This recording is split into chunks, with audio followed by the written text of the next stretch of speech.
जगन्नाथ जी। कैसी महिमा।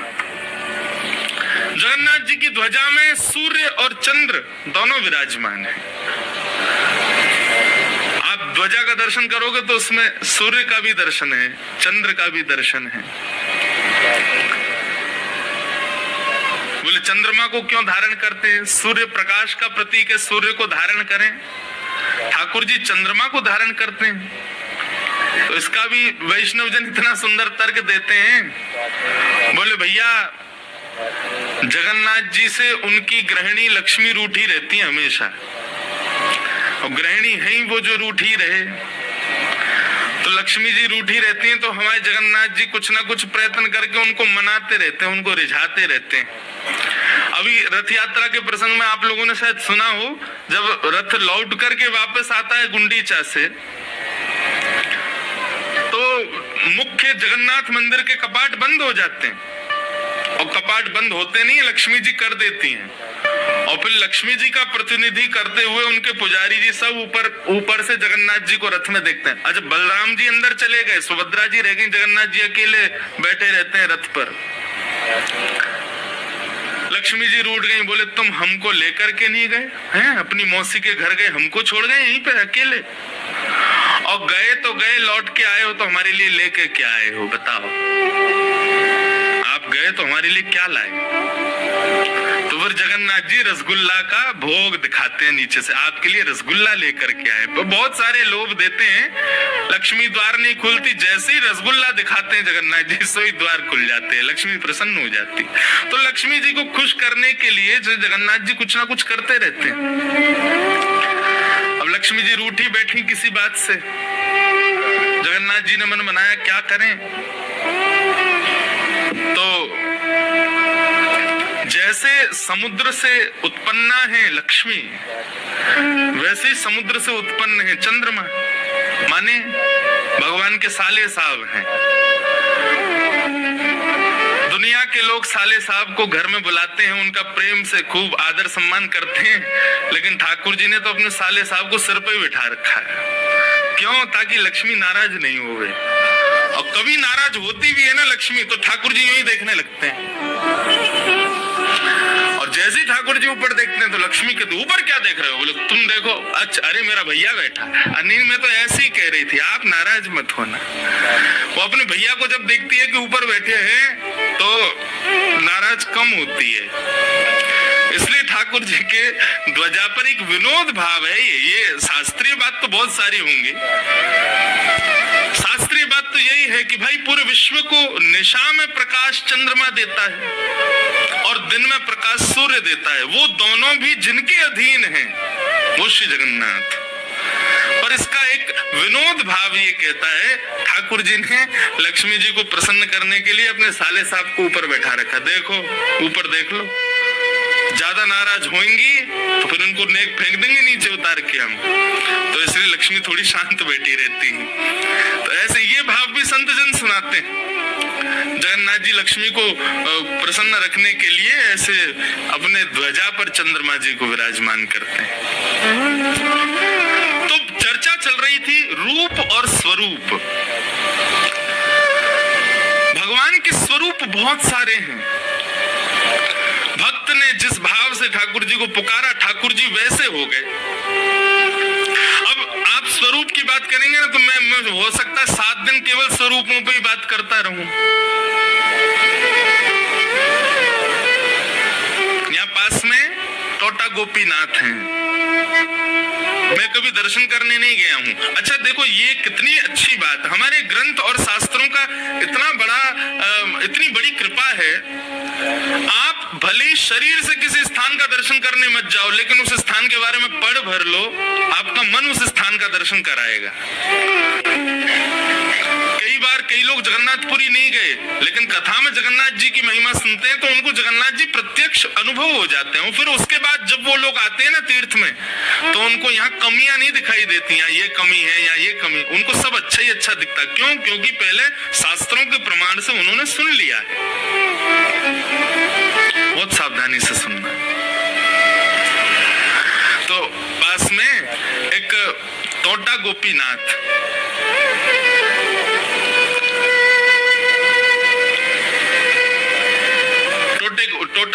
जगन्नाथ जी के प्रादुर्भाव की कथा तो बहुत लंबी है और बहुत सुंदर भी है। श्री चैतन्य महाप्रभु अपने एक शिष्य की कथा सुन रहे थे और शिष्य कथा में ध्रुव चरित्र सुना रहे थे। तो ध्रुव चरित्र सुनाते हुए ध्रुव जी के प्रसंग में आता है कि भगवान उनको अंतस्थ में दिख रहे थे, शंख चक्र गदा पद्मधारी चतुर्भुज नारायण हृदय में दिखाई दे रहे थे ध्रुव जी को। और दिखते दिखते जैसे ही वो प्रत्यक्ष सामने आए तो ध्रुव जी के हृदय से ठाकुर जी अंतर ध्यान हो गए। तो ध्रुव जी व्याकुल हो गए, हे नाथ आप कहां चले गए, हे मेरे नाथ आप मुझे छोड़ के कहां चले गए। व्यास जी इस विरह के भाव को प्रस्तुत कर रहे थे और यह विरह ऐसा हुआ कि चैतन्य महाप्रभु को कथा सुनते सुनते लगा कि ठाकुर जी उनसे दूर चले गए। तो चैतन्य महाप्रभु जिस स्थान पर बैठे थे, जिस जगह पर बैठे थे, उसी जगह को ऐसे खोजने लगे, खोदने लगे भाव में, हे नाथ आप कहाँ हो, हे नाथ आप कहाँ हो। वहां मिट्टी थी, घास थी, सबको उखाड़ने लगे। जब विरह से आतुर होकर के उस स्थान को ऐसा कुरेदा तो अंदर से गोपीनाथ भगवान प्रकट हो गए और वही गोपीनाथ जी श्री महाप्रभु जी ने अपने शिष्य जो कथा कर रहे थे उनको प्रदान किए। बोले लो आज से इनकी सेवा करना, तुम्हारी कथा से प्रकट हुए।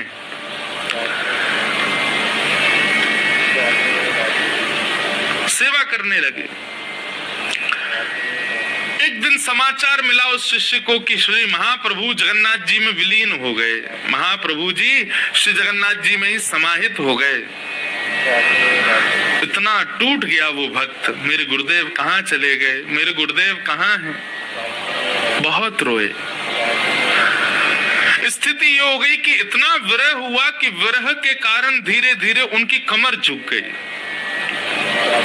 रोते रहते थे, वृद्धावस्था भी थी, लेकिन सेवा करने जाते थे ठाकुर जी की। अब कमर झुक गई तो सेवा तो करते थे लेकिन हाथ पूरा ऊपर तक नहीं जाता था। ठाकुर जी के माथे की जगह नाक पे चंदन, गाल पे चंदन, होठ पे चंदन ऐसे लगता था।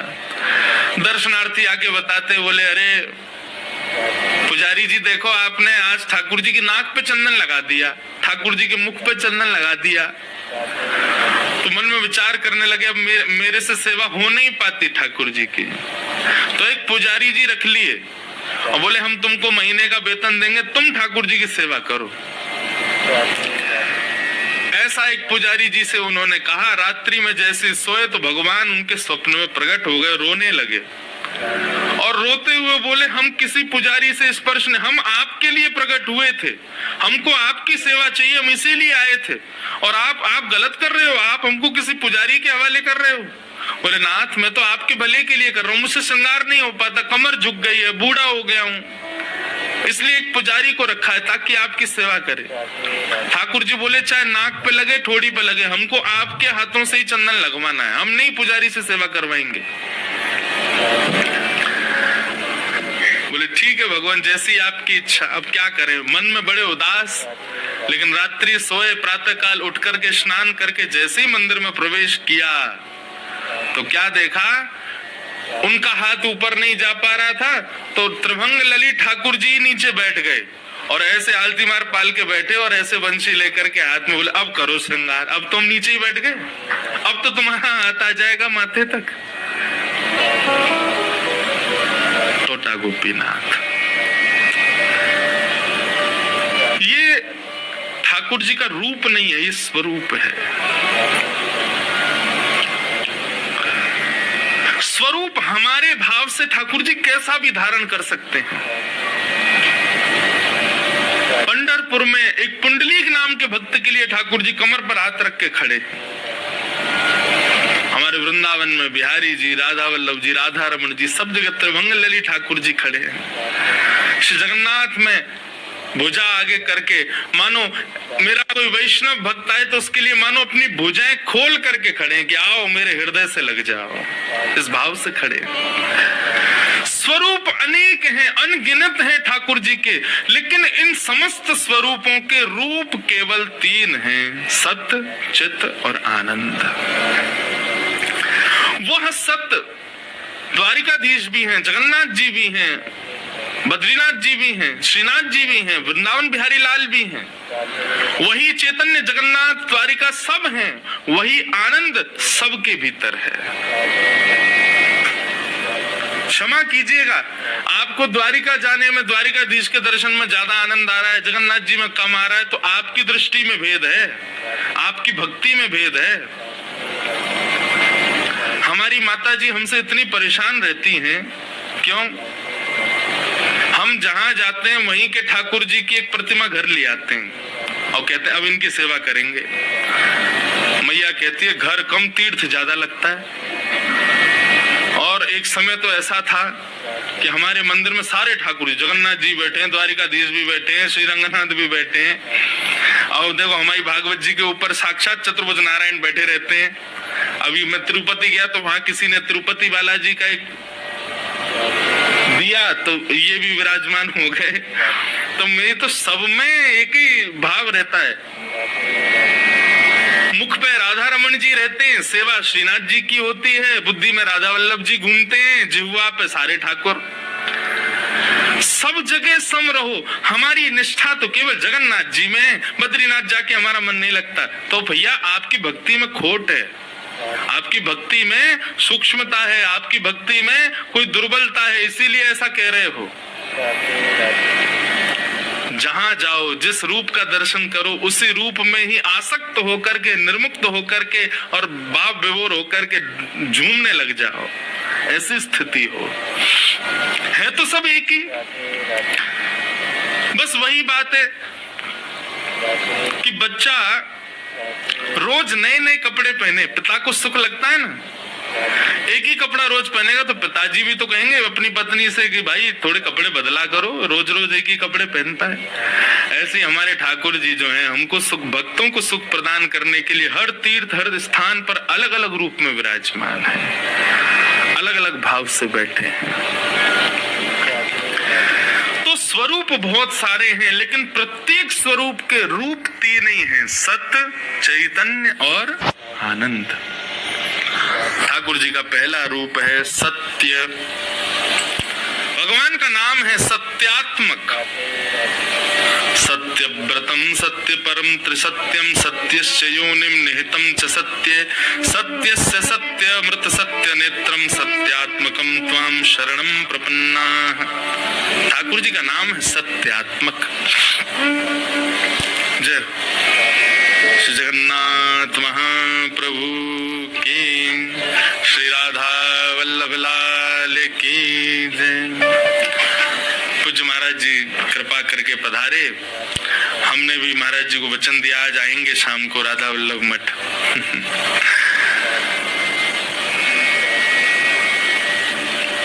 महाप्रभु की जय। बहुत सावधानी से सुनो।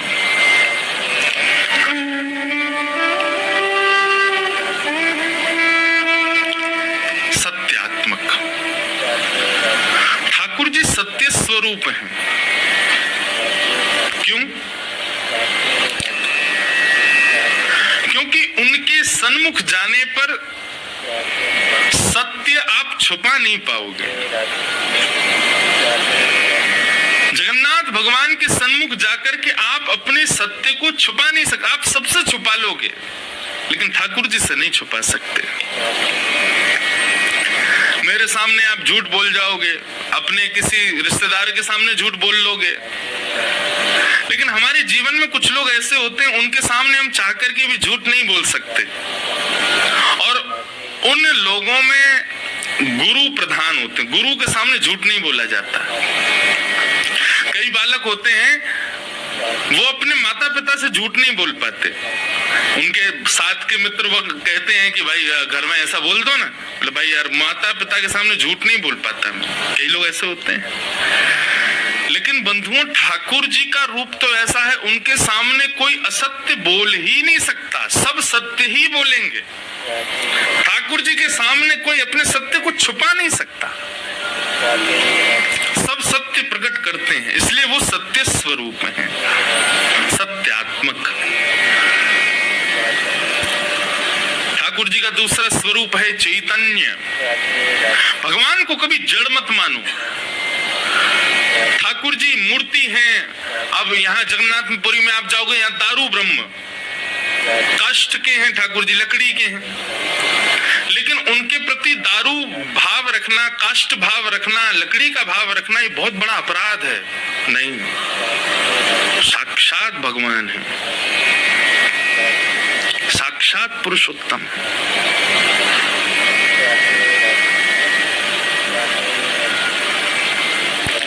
इसको पुरुषोत्तम क्षेत्र इसीलिए भी कहा जाता है क्योंकि यहाँ दारू के भीतर साक्षात जो जगत नियंता, जो जगदाधार हैं, जिन्होंने पूरी सृष्टि बनाई है, वो निवास करते हैं उस दारू ब्रह्म में, साक्षात विराजमान है। इसलिए पुरुषोत्तम क्षेत्र कहा गया। तो उनको कभी काष्ठ का, अष्ट धातु का, लोहे का, सोने का, चांदी का ऐसा कभी नहीं मानना है।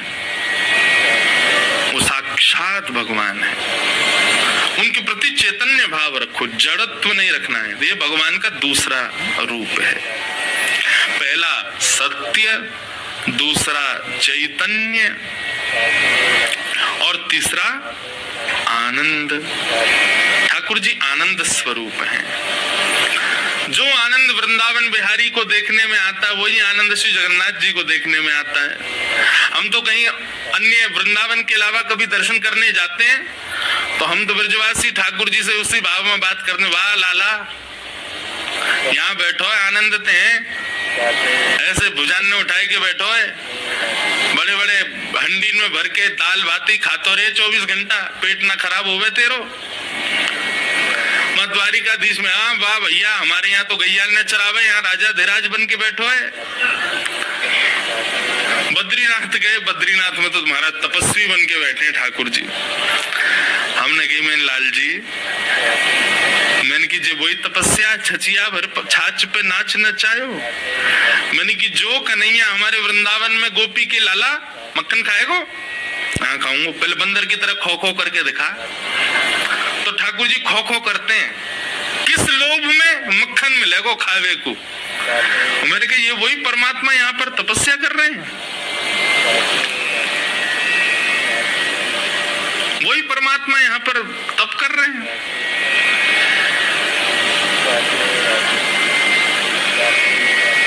सत, चित और आनंद। आनंद सब जगह है। हमारी कथा में हमने बीच में कई बार कुछ ऐसे भाव कहे, अब वो सुनकर के कई श्रोता जन जाकर के मंदिर में उस जय जयकार का प्रयोग करने लग गए। क्या कि मैंने की भैया ठाकुर जी के सामने लोग जाकर कहते हैं कृष्ण कन्हैया लाल की जय, श्री गोवर्धन नाथ की जय, जगन्नाथ की जय, बद्रीनाथ की जय। मैंने की ये सब जय जयकार तो रोज ही सुने, पक जाते होंगे बेचारे, आदि है गए सुन सुन के। मैंने की अब की बार जाके गई, बोले वृषभानु के जमाई की। ठाकुर जी अगर चुपचाप बैठे भी होंगे तो भी एक बार को आंख तो खोल ही लेंगे, भैया कौन आया हो ये, वृषभानु के जमाई की जय।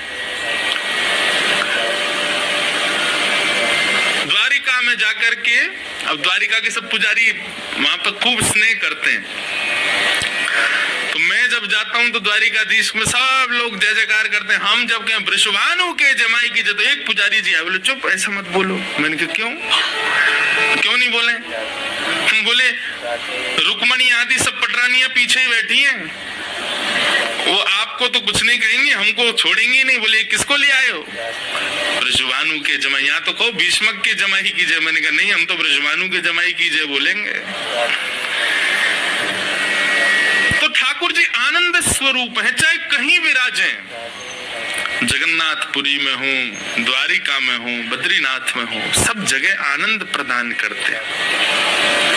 हमने तो चारों धामों में कथा की है और चारों धामों में अपने साक्षात राधा रमण जी का ही अलग अलग श्रृंगारों में दर्शन किया है।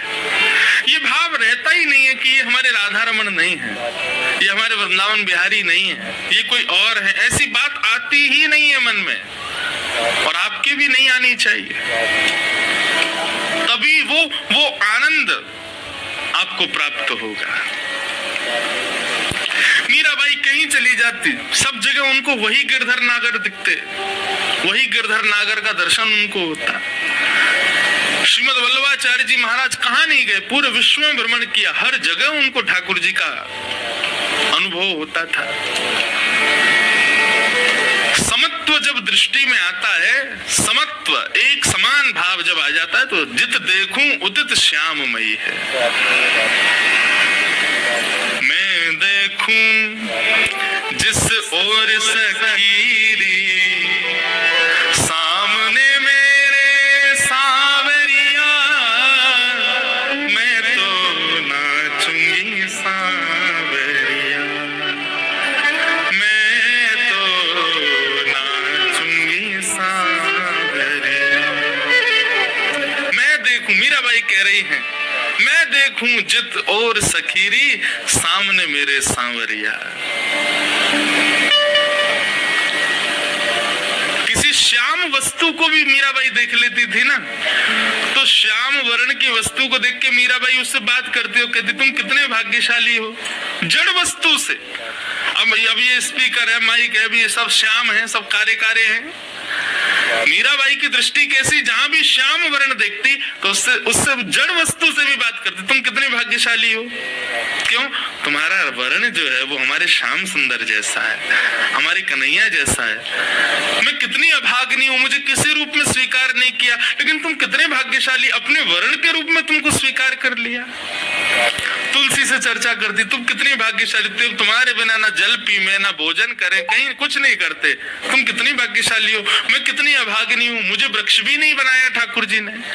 पुष्पों को देखती तो मीराबाई उनकी प्रशंसा करती, तुम कितने भाग्यशाली, उनके चरणों में तो जाते हो।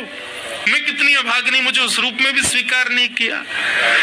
बहती हुई नदी को देखते कहती तुम कितने भाग्यशाली, तुमसे स्नान करते, मुझे तो उसमें भी स्वीकार। सबको श्रेष्ठ मानती, सब जगह कृष्ण संबंधी भाव रख करके मीराबाई सब में कृष्ण को देखती थी। इसलिए जहां जाती, जिस रूप में, जिस भाव में जाती, आनंद में ही रहती मीराबाई।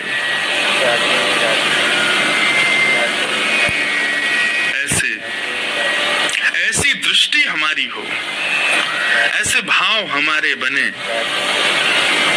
हम जिसको देखें उसमें ये गुण देखें, ऐसे हमारे श्याम सुंदर करते होंगे, ऐसे जरूर हमारे लाला करते होंगे, ये भाव जरूर हमारे ठाकुर जी का होगा।